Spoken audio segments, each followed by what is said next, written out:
I'm the storyteller, and my stories must be told. I have many stories, tales for both the young and old. I have many voices to describe many places. Many names have I, and many faces. In Russia I am Ivan, in Sweden I am Jan. In Germany I'm Johann, in America I'm John. From my many travels I have gathered these tales to teach you good sense when all else fails. Sometimes there are tears, sometimes there is laughter, but always are happily ever after.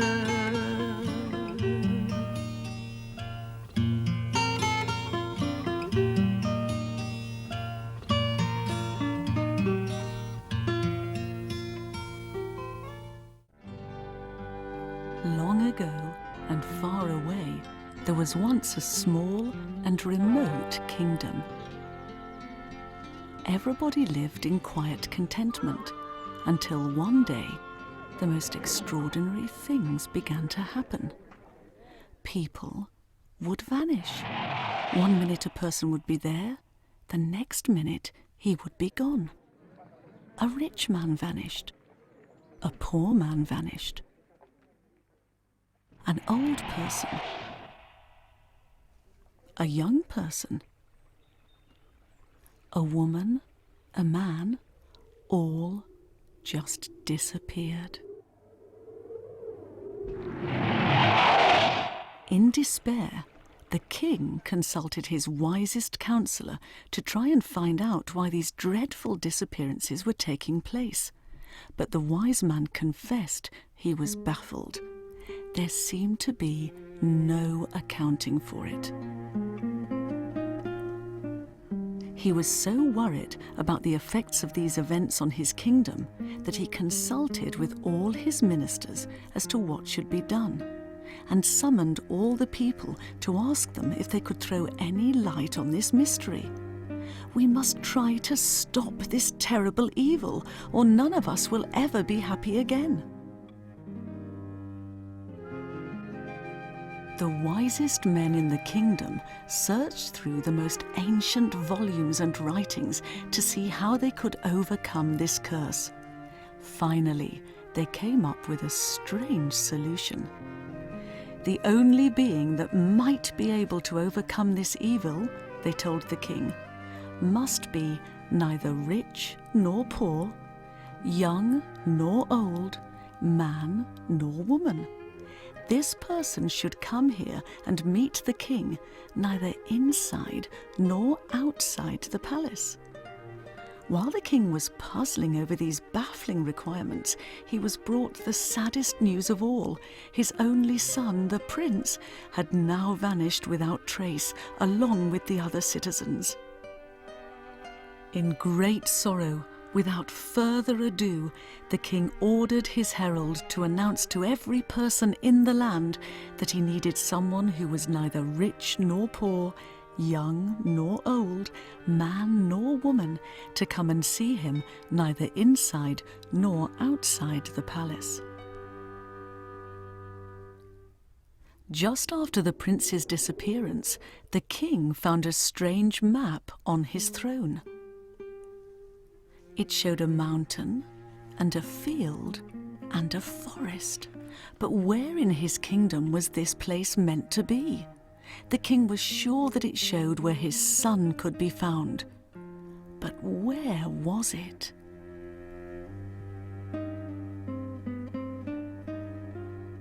Meanwhile, the royal herald, as commanded, was searching the length and breadth of the kingdom. No town was too large, no village too small, no hamlet too remote. the herald visited them all to ensure that every single one of the king's citizens, however humble, had heard the king's request for the only person who could overcome the evil that had descended on this once happy land. The herald travelled for many weary miles and for many weary days. Whenever he thought he had completed his task, he would turn a corner, and lo and behold, there was yet another hamlet, there was yet another cottage. He only paused to rest and water his horse. Both man and beast were near exhaustion.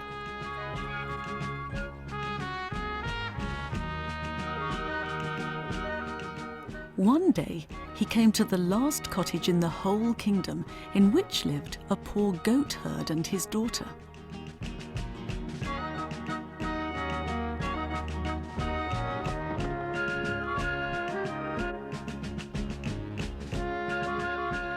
The herald, true to his orders, read out yet again the king's requirement for a person who was neither rich nor poor, young nor old, man nor woman, who would meet the king neither inside nor outside the palace.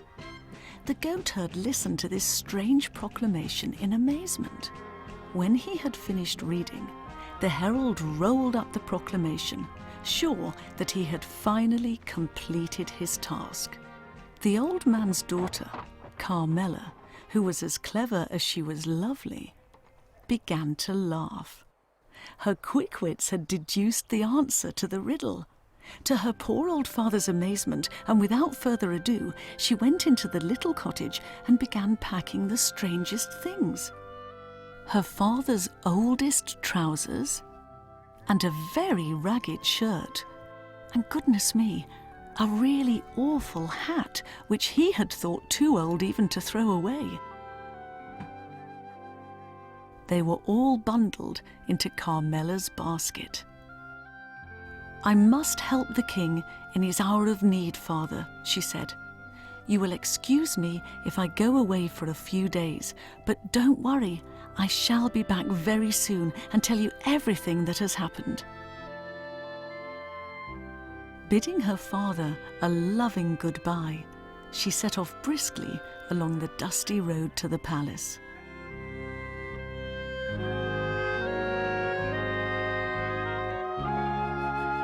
On she walked all day without stopping, until at last she could see the very tallest towers of the palace and could put the first part of her plan into action.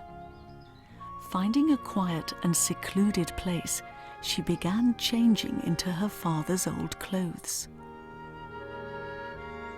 On went the waistcoat and the dirty trousers.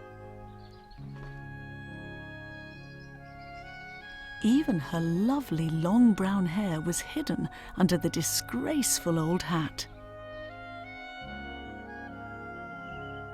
Very soon she was transformed from a pretty young girl into a disreputable-looking old man.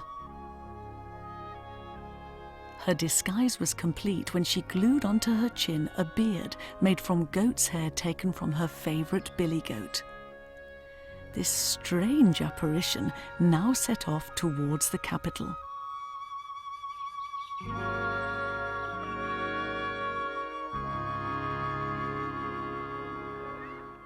Quite satisfied with her poor garb, Carmela walked on through the great town that surrounded the palace, pausing only once to make a particular purchase, a white dove in a cage.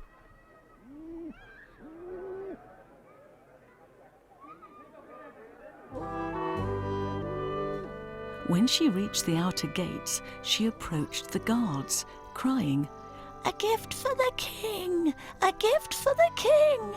in a high, quavering voice, and the guards, thinking she was just a poor old man come to pay his respects to the king, opened the gate for her. Before the eyes of the astonished guards, the strange old man jumped nimbly through the open gate, sat down firmly on the palace's threshold, and refused to budge. "I have what the king desires. Go and tell the king I come in answer to the proclamation." The king and his wisest counsellor came hurrying along in great bewilderment to look at the strange old man sitting at the doorway.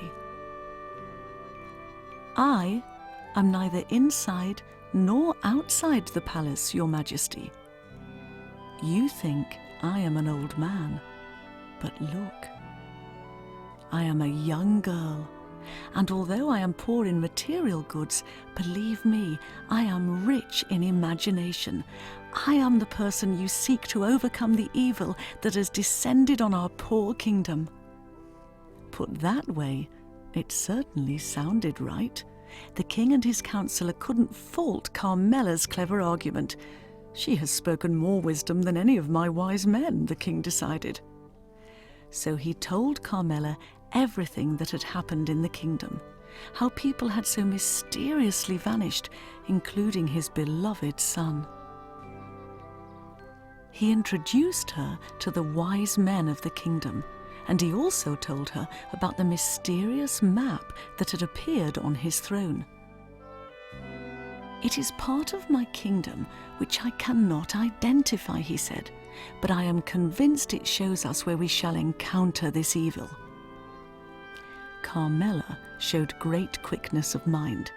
With her intelligent questions, she greatly impressed the king and his advisors, so it was duly decided that Carmela and the king might together be able to save the kingdom. The following morning, the king in disguise and the goatherd's daughter set off on a long journey to the very furthest parts of the kingdom to see if they could locate the evil that was plaguing the country and rescue the people who had vanished. On and on they walked. Although they didn't know this part of the country, they felt that they should make for the high mountain range that the map had clearly shown. "Perhaps," said the king hopefully, "as we get nearer, we shall meet people who know the countryside and will know the place we seek." And that, they decided, was all they could do. They encountered many travellers as they walked on. They stopped each one and showed them the map, hoping that someone would know the place it showed. But nobody did. "Perhaps, sir, if you walk on a little further, you will meet someone who can tell you." On and on the king and Carmela trudged, hoping that they were going in the right direction. They certainly received no encouragement from the strangers they met. Whoever they asked, humble travellers, farmers, rich merchants, nobody knew the place shown on the map.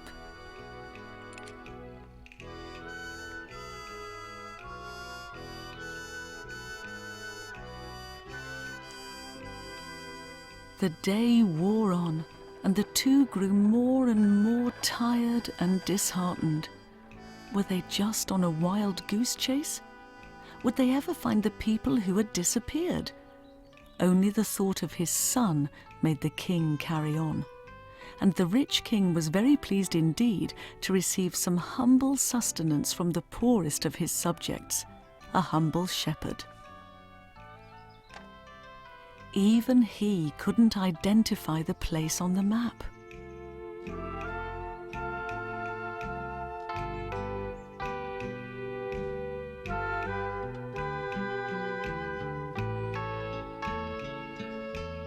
All he could do was offer Carmela and the king a share of his lunch bag.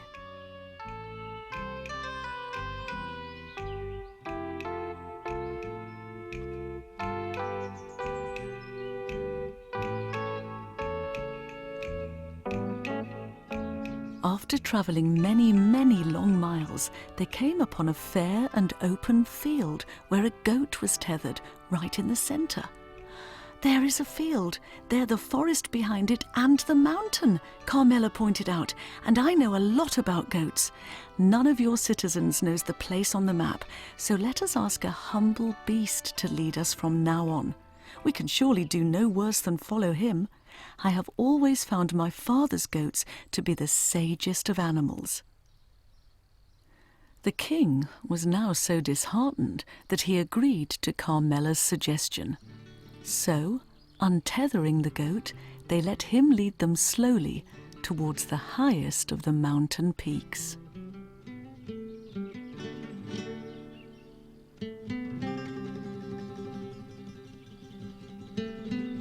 Up and up the steep mountain path they climbed.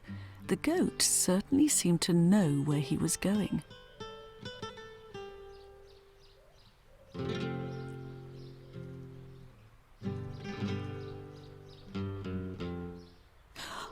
Their path was blocked by a large, mysterious figure. "At last you have come." Bravely, they approached the fearsome apparition. "Now you must answer every question on this scroll, and if you don't, I shall destroy your entire kingdom." The scroll contained a series of what seemed unanswerable riddles. "How far is it to the end of the earth?" Quickly Carmela replied, "Just as far as the journey from the end of the earth to here."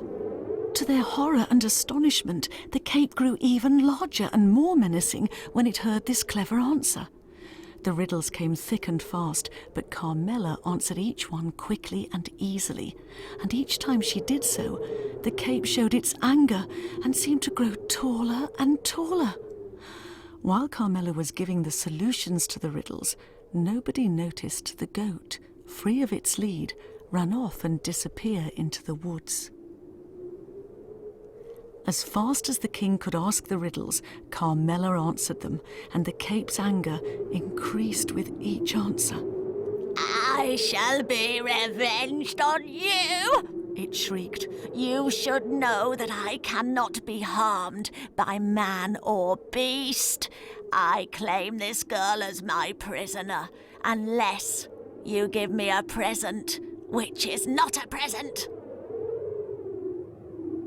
Carmela only smiled when she heard the cape's demand, and took the little dove from the wicker cage.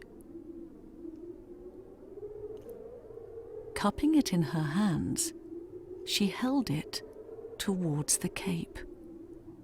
But before it could take the bird, she opened her hands, and the dove flew away. There, as you requested, the present, which is not a present.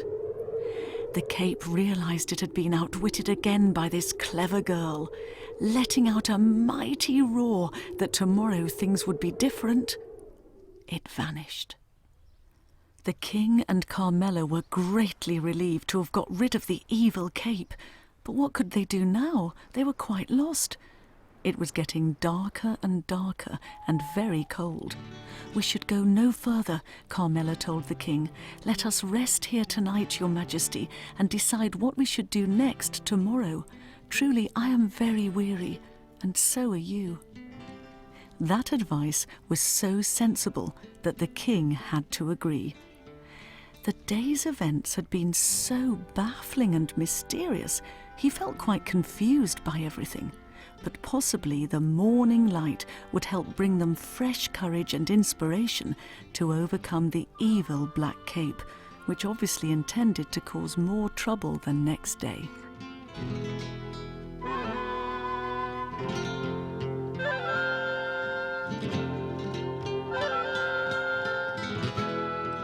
At first light, however, the strangest procession wound its way through the woods to where the king and the girl lay sleeping. There was a rich man, a poor man, a young person, an old person, a woman and a man, all the people, in fact, who had disappeared, and who should be leading them but the goat. "Have you seen my son, the prince?" the king asked them. Alas, no. The only person who was still missing was the prince. No one had seen him. Carmela and the king told the rescued people to wait for them while they went off to look for the prince.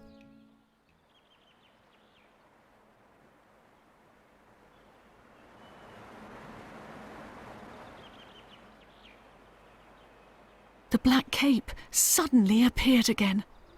It lurched threateningly towards Carmela and demanded her in exchange for all the people now released. The goat gave it a hefty butt and sent it flying. Off it whirled high in the wind and then tumbled down into the torrent pouring through the ravine far below. Carmela and the king were ecstatic. The cloak had been vanquished. But how? Carmela cried in astonishment. The cape told us it could not be vanquished by man nor beast. Yet our goat... The king and Carmela stared at the goat and stared again. And there was the prince. He had been turned into a goat by the cape's wicked magic, and it was only thanks to Carmela's courage and cleverness that the enchantment had been broken. With great joy, they all embraced one another.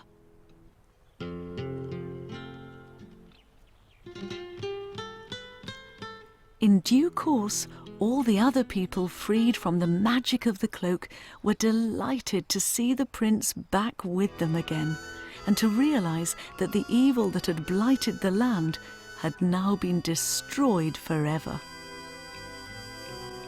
As they journeyed on towards the capital city, Carmela said she had one more task to perform if the king would agree. They slipped off to the goat herd's little cottage, for Carmela had not forgotten her promise to tell her father all of her adventures. There he was asleep in the shade, as usual, although he soon woke up when he saw who his visitors were. When Carmela introduced her father to the prince, the young man immediately asked the goatherd for his daughter's hand in marriage.